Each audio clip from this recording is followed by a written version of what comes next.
Muitas vezes, ao tentar resolver problemas que envolvem ruídos, interferências, radiofrequência, compatibilidade eletromagnética, etc., fazemos outras modificações que ajudam e muito a resolver esse problema. Às vezes, eu estou diante de um problema de ruído, de interferência, está variando a temperatura, e eu começo a mexer com o aterramento, eu começo a mexer também com mudanças de instrumento. Olha, um transmissor isolado, eu quero tirar ruídos e interferências. Poxa, um transmissor isolado com isolação galvânica me parece tudo de bom. E aqui, bem-vindo a outra polêmica. Coloquei até em vermelho, uma outra polêmica que se cria em cima do transmissor. Ele ajuda ou não ajuda? Coloquei aqui as interrogações. Vamos entender o transmissor de temperatura, quando a gente fala sobre ruídos, com relação à isolação galvânica. Quando que eu devo usar um transmissor com isolação galvânica? O transmissor de isolação galvânica apenas serve como proteção entre o sensor e a entrada do instrumento. Ele evita a sobretensão que pode danificar o instrumento, por exemplo, um aquisitor de sinal,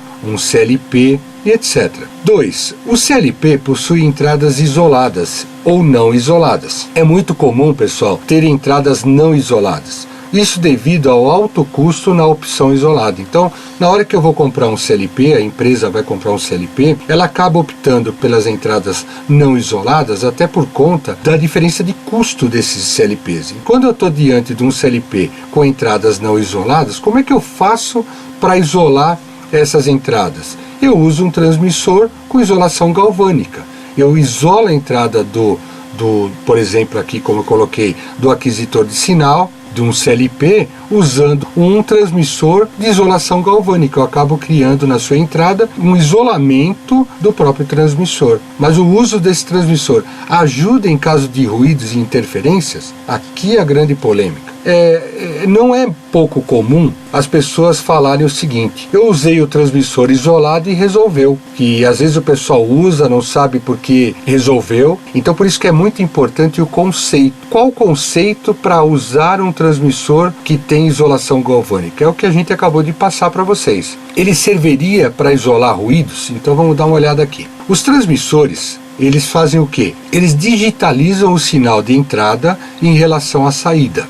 No caso de existir ruídos que não tenham resolução suficiente para serem digitalizados, nós estamos falando aqui em microampere ou nanoampere, ele é nesse momento barrado, não é propagado para o instrumento, um CLP, por exemplo. É comum quando a gente fala que eu coloquei um transmissor isolado, eu resolvi o problema. Por quê? Porque na digitalização ele acaba barrando isso. Nós temos ali a saída e a entrada, né? A entrada e a saída, isolados fisicamente. Não tenho qualquer ligação entre a entrada e a saída.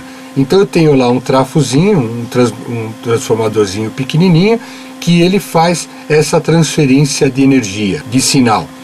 E ele acaba servindo também como um filtro, que a gente vai ver nos vídeos, tá? Então ele acaba também, além da parte de digitalização, ele acaba servindo como um filtro. E ele acaba melhorando o sinal com relação a ruídos e interferências, tá certo? É por isso que eu escuto muito por aí.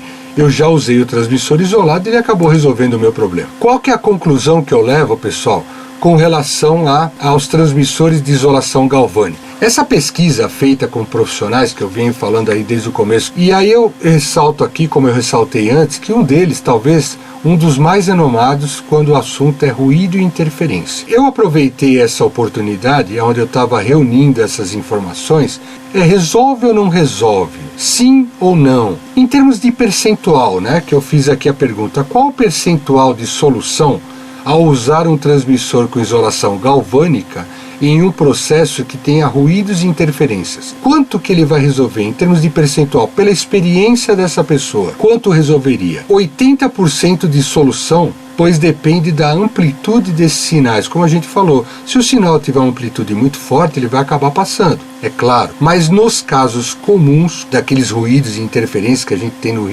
dia a dia, nada assim fora da curva, 99% dos casos, para não dizer 100%, eles são solucionados com um transmissor de isolação galvânica. E isso eu coloco para vocês que é uma polêmica, porque houve quem disse que não, transmissor de isolação galvânica não é uma solução para ruídos e interferências. A gente tem que reunir as informações. É lógico que, quando eu estiver diante de uma situação onde eu tenho ruídos e interferências, a primeira coisa que eu faço é colocar um transmissor de isolação galvânica.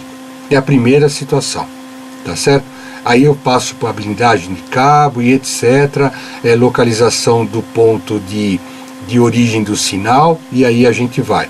Mas o transmissor de isolação galvânica, quando eu tenho problema de ruídos e interferências, é a primeira coisa que eu preciso modificar. Se eu tenho lá um circuito onde eu tenho um sensor de temperatura e no cabeçote eu tenho um transmissor e esse transmissor ele não é isolado, eu devo colocar um transmissor isolado.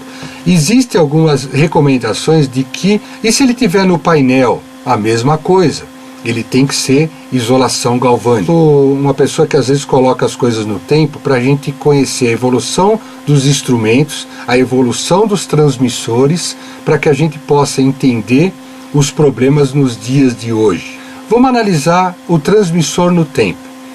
Na década de 80, eu tirei uma foto aqui, nós tínhamos alguns transmissores que eram dedicados. Então aqui, olha, não tem nenhuma entrada de cabo de comunicação. Eu tenho aqui alguns pinos onde a gente fazia a ligação, né, do 1, 2, 3 e 4. Aqui os parafusos de ligação da alimentação. E se eu quisesse, por exemplo, um sinal de ruptura menor que 4 mA, ou seja, início de escala, ou final de escala maior que 20 mA, eu fazia isso dando um jump nessas entradas. Então tem até um circuitinho aqui que mostrava como eu fazia essas alterações. Esses transmissores, eles eram comprados já com uma escala definida, eles já eram comprados já para um tipo de sensor específico. Então a única coisa que eu podia mudar neles aqui era através do jump, se era início de escala ou final de escala. Pode dar uma olhada aqui, pessoal, que tem aqui, ó, entrada TC tipo Type, né? Eu colocava aqui o tipo do sensor que ele estava apto a receber, J, K, S, R, B, T. Era feita essa situação de qual a entrada dele no circuito. Então era colocado uma resina, era totalmente lacrado e eu não podia mudar depois o tipo do sensor. E a mesma coisa acontecia com a escala. Na hora da fabricação dele, a gente chegava lá, pedia qual a escala desse transmissor, se era de 0 a 300, se era de 100 a 500, tinha quem quisesse não partindo do 0, mas partindo do 100. Era uma situação que, uma vez definido, esse transmissor eu não podia mudar mais. Então era um transmissor aqui que não podia ser mudado. Esse transmissor era um transmissor que, por ele ser lacrado, não ter muito ponto externo aqui, ele se apresentava na época, e eu lembro muito bem disso, como um transmissor que, quando eu tinha ruídos e interferências, ele se apresentava muito bem. Ele era muito bem visto nos locais onde tinha ruídos. Às vezes o pessoal vinha com rádio, transmissores, walkie-talkie, né? Hoje é tudo celular, mas até hoje são levados em consideração uma bancada de teste onde você quer testar se o transmissor ele é imune a ruídos e interferências ou a radiofrequência. Porque esses radiotransmissores, ele tem um nível de ruído muito alto. E depois apareceu os transmissores, onde a gente tinha o ajuste de zero span. Eu tinha aqui o span, o zero, né, ajustava o zero, o span ajustava a faixa. Eu lembro muito bem que quando apareceram esses transmissores, se falava o seguinte: pô, esse transmissor aqui é bom porque eu consigo mudar a faixa. Na realidade não mudava a faixa, eu só ajustava o span. Eu fazia um ajuste dentro da faixa que já era previamente estabelecida. Eu tinha aqui um LEDzinho dizendo que ele estava energizado, o mesmo sinal que alimenta é o mesmo sinal que transmite o 4A20, desde a década de 80 até esse outro modelo um pouquinho mais recente, era feito dessa forma, e aqui entrava os sensores, tanto Thermopar como o PT100. Aonde eu quero chegar com isso, pessoal?